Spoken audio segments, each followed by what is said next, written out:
దేవునికి వందనాలు. ప్రత్యేకమైన పాట పాడినటువంటి మంత్రి సంఘం వాళ్ళకి కూడా మా కృతజ్ఞతలు. తీసుకున్నారు అందరు ఫ్లవర్స్?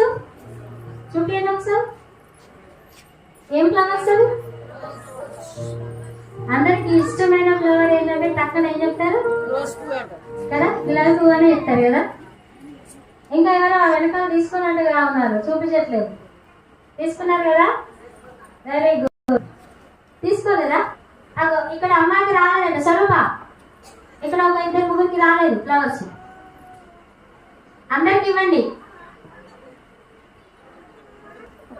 తీసుకున్నారు కదా, అందరికి నచ్చింది ఆ ఫ్లవర్? ఆ ఫ్లవర్ ఎక్కడి నుంచి, ఏ కొనలో నుంచి బయటకు వస్తుంది అందరికి తెలుసు కదా. ముళ్ళు ఉంటాయి కదా, ఫస్ట్ ఆ ముళ్ళలో నుంచి ఇది మొగ్గ వచ్చి ఇది పువ్వుగా ఇంత అందంగా ఉంది కదా. మన జీవితం కూడా పాపం అనే ముళ్ళలో ఉండే యేసయ్య ఏం చేశాడు? ఆ ఊబిలో నుంచి బయటకు తీశాడు.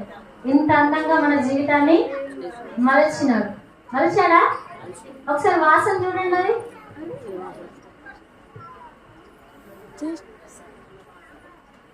వాసన చూసారా? ఎలర్జీ ఉంది ఎవరికైనా? ఎలా ఉంది వాసన? బాగుందా? సరే, మీకు ఇచ్చిన ఫ్లవర్ బాగానే ఉంది కదా. కొంచెం చిన్నగా వెనకాల నుంచి ఒక్క పెటల్ తీయండి. ఒక్క రెక్క, ఆ పువ్వుకు సంబంధించి ఒక్క రెక్క తీసారా? తీసిన తర్వాత ఒక్కసారి దాన్ని ఇలా నలపండి మీ చేతిలో. అందరు నలపాలి. తర్వాత పెట్టుకుందాం ఫ్లవర్స్, తెల్లవారు తర్వాత పెట్టుకుందాం. తీయాలి అందరూ. తీసారా? నలిపారా? అందరూ ఇక్కడ నలపనట్టున్నారు. ఎవరు చూపిస్తున్నారు? అందరు చేతులు ఇలా నలిపేయండి. నలిపారు కదా. ఇప్పుడు వాసన చూడండి. చూసారా? వస్తుందా వాసన? రావట్లేదు. ఎప్పుడు ఎక్కువ వాసన వచ్చింది? ఫస్ట్ వాసన వచ్చింది కదా. మరి ఇప్పుడు నలిపిన తర్వాత వాసన వస్తలేదా? ఇంకెక్కువ వాసన వస్తుంది. చూడండి, మీరైతే మీ ముక్కులు పనిచేస్తలేనట్టున్నారు. ఎక్కువ వస్తుంది.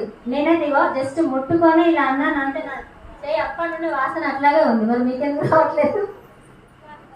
వస్తుందా? మంచిగా ఒకసారి మళ్ళీ ఒకసారి చూడండి. ముక్కు మంచిగా ఆలోచన చేసి, ఓకేనా? తీసాను కదా, చూడండి. చేయండి కానీ ఇక్కడ చూడండి. వస్తుందా? ఇలా ఎవరైతే నల్లగొట్ట పడుతున్నారో, అది సమస్యలే కావచ్చు, ఏ పరిస్థితులైనా కావచ్చు, దేవుని కొరకు ఎవరైతే ఎక్కువగా నల్లగొట్టబడతారో వాళ్ళు సువాసనగా మార్చబడతారు. ఆ సువాసన, మనం మంచి వాసన వచ్చినప్పుడు ఏం చేస్తాం చెప్పండి? ఆస్వాదిస్తాం కదా, ఆనందిస్తాం కదా. ఆ వాసనను మనము పీల్చుకున్నప్పుడు అబ్బాయి ఎంత బాగుంది అని అనుకుంటాం కదా. అట్లాగే మన జీవితము నలగొట్టబడుతుందంటే సువాసనగా మార్చబడుతుందని అర్థం. ఆ సువాసన ఇతరులకు ఎలా ఉంటది? ఆనందకరంగా ఉంటది. అంటే దేవుడు నిన్ను నన్ను ఇతరులకు, అన్య జనులకు ఎలా ఉంచుతాడు?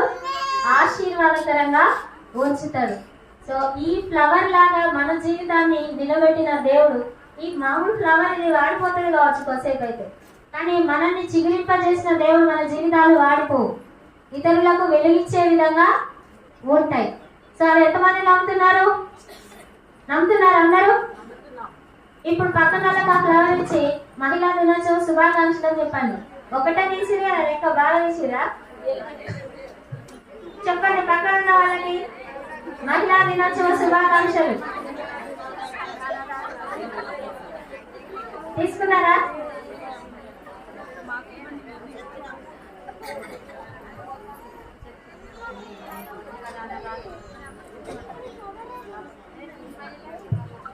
ఇచ్చారా? ఏంటో మరి డల్గా ఒక రెక్క మీకు ఇస్తాను అని అనుకున్నట్టు చేస్తున్నట్టు. అంతేనా? ఒక్కటి పోతే రెండంతల ఆశీర్వాదం కదా ఇస్తాడు దేవుడు. మనం దేవుడి కొరకు ఒక్కటి వదులుకుంటే దానికి డబుల్ గా వస్తూ ఉంటాయి. సో అందరు హ్యాపీగా ఉన్నారా? విషెస్ చెప్పుకొని సంతోషంగా ఉన్నారా? మీరు ఒకసారి కళ్ళు తోముకోలేదా? నవ్వండి ఒకసారి. ఆకలి కేకలు ఉన్నాయా ఏంటి? సంతోషంగా ఉన్నారా? ఒకసారి అందరం గట్టిగా నవ్వుదామా? నవ్వుదామా? నవ్వుదాం అంటున్నారు. ఏడవడం అయితే ఏడవడం రాదా? ఒకసారి గట్టిగా హల్లెలూయా చెప్తామా? ఆనందంతో, సంతోషంతో హల్లెలూయా. దేవునికి వందనాలు. మరి మన జీవితాలు నల్లగొట్టబడుతున్నాయంటే మనం సువాసనగా మార్చబడబోతున్నాం. యేసయ్య సువాసనగా మనం మార్చబడబోతున్నాం అనేది మనం గుర్తించాలి, ఆనందించాలి మనకు వచ్చేటువంటి ఆ సమస్యలను బట్టి. మరి దేవునికి వందనాలు. మరి అంత దూర ప్రాంతం నుంచి మా కొరకు వచ్చి దేవుని కృపను బట్టి అందించినటువంటి శ్రేష్టమైన వాక్యం బట్టి మా అందరి తరఫున ప్రత్యేకమైన వందనాలు పాల్గొన్న గారు. ఒకసారి చప్పట్లు పెడదామా? దయచేసి ఈ పాప ఎవరో తప్పిపోయారు, వచ్చి తీసుకెళ్లవలసిందిగా మనం చేస్తున్నాం. దయచేసి చిన్న పిల్లల్ని ఏమనుకోవద్దు, దగ్గర పెట్టుకుని. ఎందుకంటే మైకులు ఇవన్నీ ఉన్నాయి కనుక వాళ్ళు ఏమైతుందంటే తట్టుకొని కింద పడి దెబ్బలు తాగే పరిస్థితి. ఇందాక అక్కడ కూడా బాబు అక్కడ పడే పరిస్థితి అయింది. దయచేసి తీసుకోవాల్సిందిగా మనం చేస్తున్నాను. ఓకే, మీకు అందరికీ మరొకసారి మహిళా దినోత్సవ శుభాకాంక్షలు. కడుపులో ఆకలి ఒక 5 నిమిషాలు. అందరికీ దేవుడు ఒక ప్రత్యేకమైన విధంగా అందరికీ బహుమానాలు పంపించినారు. ఇప్పుడు ఆ బహుమానాలు మీకు ఇవ్వబడతాయి, మీరు తీసుకోవాల్సిందిగా మనం చేస్తున్నాము. ఈ సమయంలో మరి సంఘం వారు ముందుకు వచ్చి సాంగ్ పాడుతూ ఉంటే ఆ ప్రైజ్ బహుమానాలు ఇవ్వబడతాయి అందరికి. సంఘం వాళ్ళు, ఈ స్థానిక సంఘం వాళ్ళు రావాల్సిందిగా మనం చేస్తున్నాం.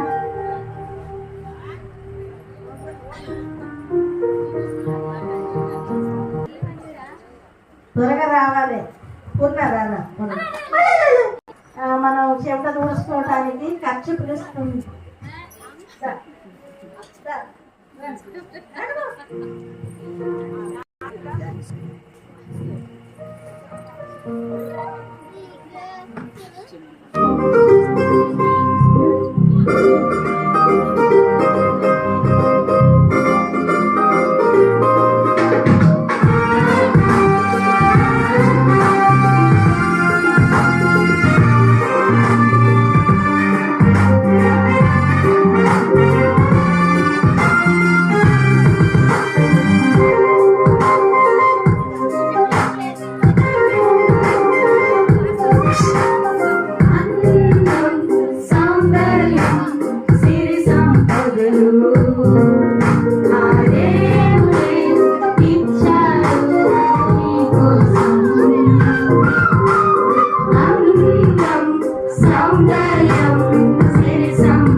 చూసి మురిసిపోతున్నావు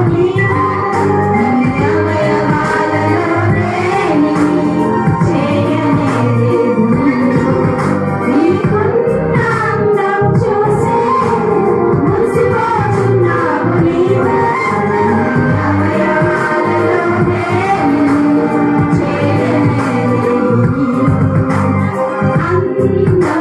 సౌందర్యం సిరి సంపదలు ఇచ్చాడు నీ కోసం.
సౌందర్యం సిరి సంపదలు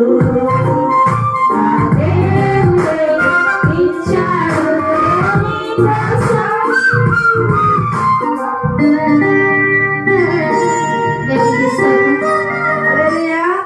దేవునికి స్తోత్రం కలుగును గాక. దేవునికి వందనాలు. తీసుకున్నారు అందరూ ఖర్చు లేదా ఒకసారి చూపించండి. అందరు లోపల పెట్టేసుకున్నారు, అప్పుడే మడత పెట్టేసి ఒకసారి ఓకే. ఇంకెవరికైనా రాలేదా? వచ్చింది అందరికి? ఇక్కడ రాలేదా? మీకు రాలేదా? ఇక్కడ పక్కన భాగ్యాంటి పక్కన వచ్చిందా? ఓకే. ఈ ఖర్చు ఎందుకు దేవుడు మీకు ఇవ్వమన్నాడు అంటే, ఎప్పుడైనా ఎవరైనా ఏడుస్తున్నప్పుడు మనం చూసి బాధపడతాం కదా, బాధపడతామా? జనరల్గా ఆడవాళ్ళకి ఏంటంటే తొందర కన్నీళ్ళు వచ్చేస్తాయి.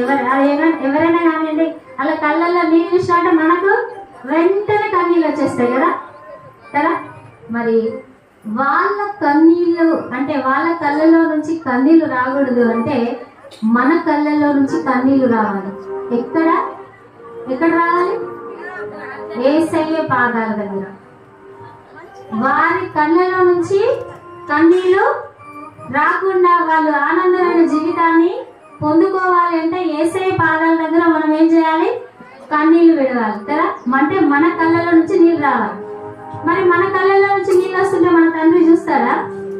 చూడాడు కదా, తప్పకుండా జవాబు ఇస్తారు. అందుకే యేసయ్య ఏం చెప్పాడు, ఎందుకు ఇచ్చారంటే అవి నా బిడ్డ అనేకుల నిమిత్తం ప్రార్థించబోతుంది, ఆ కన్నీటిని తుడుచుకోవడానికి మీ ఖర్చులు మెత్తగా ఉన్నాయి చూడండి. మీ కళ్ళకు ఏ మాత్రం సున్నితంగా నా బిడ్డ చాలా చక్కగా కన్నీళ్ళు విడుస్తున్నప్పుడు ఏ బాధ కలగకూడదని నిజంగా ప్రేయర్ చేస్తున్నప్పుడు దేవుడు అదే మాట చెప్పాడు. ఇక్కడికి వచ్చిన వారందరూ ఇది మొదలుకొని అనేకుల నిమిత్తము కన్నీరు విడవాలి. ఎవరైతే ఎన్నో సమస్యలలో, ఆడవాళ్ళకి బాగా వేస్తే అందరి సమస్యలు తెలుస్తుంది. ఒక్కరం కూర్చున్నామంటే మొత్తం ఊరి మీద ఉన్న వాళ్ళ సమస్యలని మనకు తెలిసిపోతాయి కదా. మరి మనం ఏం చేయాలి? దాని కొరకు ప్రార్థించాలి కదా. ఆ ప్రార్థించినప్పుడు ఆ కళ్ళల్లో వాళ్ళ కన్నీళ్లు తుడవడానికి మరి మనము కన్నీళ్లు పెట్టుకుంటాం కాబట్టి దేవుడు మన కొరకు ఏం పంపించాడు? ఖర్చు పంపించింది. ఇప్పుడు ఈ ఖర్చు చూసినప్పుడు అలా మీకు ఏం గుర్తుకు రావాలి? తీసుకుపోయి బ్యాగ్లో దాచి పెట్టుకోకండి. ఏంటిది ఒక ఇట్లా కనబడే విధంగా పెట్టుకోండి. సపరేట్గా పెట్టుకుంటే ఏమిటంటే మీటింగ్ లో ఇవ్వబడింది, నేను కన్నీరు విడిచి ప్రార్థించాల్సిన అవసరత ఉన్నది. మరెంతమంది కన్నీరు విడిచి ప్రార్థించడానికి ఇష్టం కలిగి ఉన్నారు? ఉన్నారా? అందరూ వస్తలేరు. ఆకలి అవుతుంది మాకు, మేమేం చెప్పాము ఇప్పుడు. కానీ మీరు నిజంగా ఆకలిని ఓర్చుకొని దేవుని పనికి ఇక్కడ కూర్చున్నారు. మరి ఒక్క 5 నిమిషాలు మా సంఘం కొరకు ప్రార్థిస్తారా? మొదటి కన్నీరు మా సంఘం కొరకు వస్తుందా? ఈ ప్రాంతం కొరకు విడుస్తారా? ఆ కన్నీరు ఇక్కడే తుడవబడాలి. అదే ఖర్చుతో ఈ ప్రాంతం రక్షణ పొందాలి. 1 నిమిషం అందరం లేచి నిలబడి ప్రార్థన చేద్దాం. ఈ ప్రాంతం రక్షణ పొందాలి. ఈ యొక్క ప్రాంతంలో ఉన్న వారందరూ రక్షణ పొందాలి. ఎంతమంది నిజంగా హృదయపూర్వకంగా ఆయన పాదాల దగ్గర అడుగుతారో మొదటి కన్నీరు ఇప్పుడే వస్తుంది. అంటే ఇంతవరకు రాలేదని కాదు, ఇప్పుడు వస్తుంది, వస్తూనే ఉంది. కానీ ఇప్పుడు ఈ మీటింగ్ లో ఈ వాక్యం విని ఈ యొక్క బహుమతి తీసుకున్న మీరు తప్పకుండా ఈ ప్రాంతం కొరకే మొదటి కన్నీరు విడుస్తారని నేను ఆశపడుతున్నా. ఆ కన్నీరు ఈ ప్రాంతంలో ఆ ఖర్చు తీసుకున్నారు కాబట్టి ఈ ప్రాంతం కొరకు ఆ కన్నీరు విడిచి తుడుచుకోవాల్సిందిగా మనం చేస్తున్నాను. దయచేసి ఒకసారి అందరూ ఈ ప్రాంతానికి రక్షణ ఇవ్వండి ప్రభా అని ప్రార్థన చేద్దాం. ఈ ప్రాంతంలో ఎంతమంది ఆడవాళ్ళు కన్నీరు విడుస్తున్నారు, వారి కన్నీటిని మీరు తుడవండి యేసయ్యని దయచేసి ఒక 5 నిమిషాలు ప్రార్థన చేద్దాం ఈ ప్రాంతం కొరకు. ఈ ప్రాంతంలో ఎంతో మంది మరి భర్తలు త్రాగుకి బానిసైపోయి వారు కన్నీళ్లు విడుస్తూ సమాధానం లేనటువంటి స్థితిలో ఉన్నారు. వారికి రక్షణ ఇవ్వడానికి ప్రార్థన చేద్దాం. అదేవిధంగా ఈ ప్రాంతంలో ఉద్యోగాలు లేక తినడానికి ఎంతో కష్టపడుతున్నటువంటి వారు ఉన్నారు. వారికి రక్షణ ఇవ్వమని ప్రార్థన చేద్దాం. అలాగే పిల్లలు లేక బాధపడుతున్నటువంటి స్త్రీలు ఎంతో మంది ఉన్నారు. ఆ బహుమతిని వాళ్ళకి ఇయ్యని ప్రభు అని ప్రార్థన చేద్దాం. ముఖ్యంగా రక్షణ లేక వాళ్ళకున్న సమస్యలను బట్టి చనిపోవాలనుకొని బాధపడుతున్నటువంటి వాళ్ళు ఎంతో మంది ఉన్నారు. వారికి రక్షణ ఇవ్వని. భర్తతో సమాధానం లేక మరి ఇక్కడ స్త్రీలు కొంతమంది ఉన్నారు. వారు చాలా కన్నీరు విడుస్తూ దిక్కుతోచని స్థితిలో ఏం తెలియక మరి వారు కన్నీరు విడుస్తూ ఉన్నారు. వాళ్ళ కన్నీరు తుడవని ప్రభువుని ప్రార్థన చేద్దాం. ప్రతి ఒక్కరూ యేసయ్యా ఆ కన్నీరు తుడవండి అయ్యా, ఇదిగో నా ఆ బిడ్డ కన్నీటిలో ఆనంద బాష్పాలు రావాలయ్యా, అందుకు నేను ఇదిగో కన్నీరు విడుస్తున్నానయ్యా ఆ బిడ్డ కొరకు అని ప్రార్థన చేద్దాం. ఎవ్వరు కూడా కళ్ళు తెరిచి చూడదు. దయచేసి ఎంతసేపు మనం విన్న వాక్యానికి ఫలింపు ఏంటి అంటే మనం హృదయపూర్వకంగా ఇతరుల కొరకు ప్రార్థించడమే. దేవుడు మనకి ఇవ్వబడినటువంటి బాధ్యత, అందరికీ ఇచ్చిన బాధ్యత. అనారోగ్యంతో ఉన్నటువంటి వాళ్ళు ఉన్నారు, వారి కొరకు ప్రార్థన చేద్దాం. ప్రభువా వారి కన్నీరు తుడవండి, వారికి ఆరోగ్యం దయచేయండి. దయచేసి ప్రతి ఒక్కరు ఎవ్వరు నిర్లక్ష్య ధోరణితో ఉండట్లేదు. అక్కడ ఉన్నటువంటి వారు కూడా కళ్ళు మూసుకొని ప్రార్థించాల్సిందిగా మనం చేస్తున్నాం. ప్రతి ఒక్కరు మనం విన్నాము, మీటింగ్స్ కి వెళ్తున్నాం. ఇవన్నీ ఏంటంటే మనం ఇతరుల రక్షణ కొరకు ప్రార్థించినప్పుడు అది ఫలించినట్లు, మనం దేవుళ్ళలో నిలిచి ఉన్నట్లు. మరి ఆ కన్నీరు విడిచి దేవుడు మనకు అనుగ్రహించినటువంటి ఆ కృపను ఇక్కడ మనం ఉన్నాం. ఎంతో మందికి ఈ మీటింగ్ గురించి తెలుసు, కానీ కొంతమంది రాలేకపోయినారు. వాళ్ళకి లేని ధన్యత మనకి ఇక్కడ లభించింది. మనం ఎంతో శ్రేష్టమైన మాటలను విన్నాం. ఈ ప్రాంతాన్ని, ఈ FCI ఎలకలపల్లి గేట్ ప్రాంతాన్ని రక్షించండి ప్రభు. అదేవిధంగా ఈ సంఘం కొరకు ఒక మాట ప్రార్థించాల్సిందిగా మనం చేస్తున్నాం. ప్రభు ఈ సంఘాన్ని ఇంకా నూతన ఆత్మలతో నింపండి అని ప్రార్థించండి. ఈ సంఘంలో ఉన్న బిడ్డలందరూ మీ కొరకు వాడబడాలని ప్రార్థించండి. ముఖ్యంగా సేవకులు సేవకురాలి కొరకు ప్రార్థించండి. వారి ద్వారా ఇంకా అనేకులు రక్షించబడాలి. వారికి మంచి ఆరోగ్యం కొరకు, వారికి ఉన్న సమస్యల నుంచి విడుదల కొరకు. ఒక్కరు 1000 మందిని, 2 10,000 మందిని జయించదు కానీ దేవుని లేఖనం ఉన్నది. మరి ఇంతమంది ప్రార్థిస్తున్నప్పుడు, సంఘంగా కూడి ప్రార్థించినప్పుడు పేదల సంఖ్యలు పెంచివేయబడ్డాయి. చెరసాల నుంచి ఆయన విడుదల పొందుకున్నాడు. మరి ఇంతమంది స్త్రీలు ప్రార్థిస్తుండగా ఈ ప్రాంతము సాతాను బంధకాల నుంచి విడుదల పొందుకోవాలి. అందరికీ ప్రభా రక్షణ ఇవ్వండి. ఈ సంఘము ఈ ప్రాంతానికి ఆశీర్వాదకరంగా మారినట్లు ప్రార్థించండి.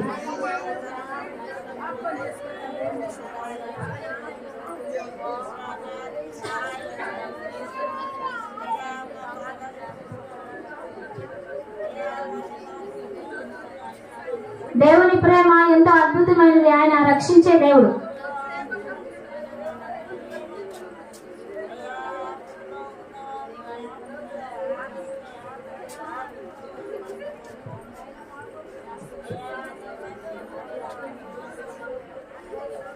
కన్నులతో రాయగలమా, కవితలతో వర్ణించగలమా, కలలతో వివరించగలమా నీ మహోన్నతమైన ప్రేమ.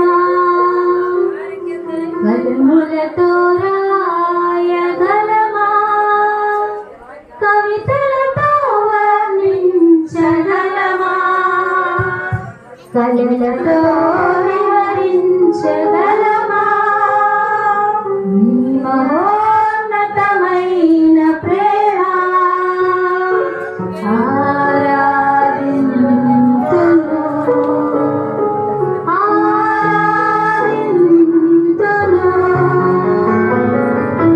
ఆరాధింతును,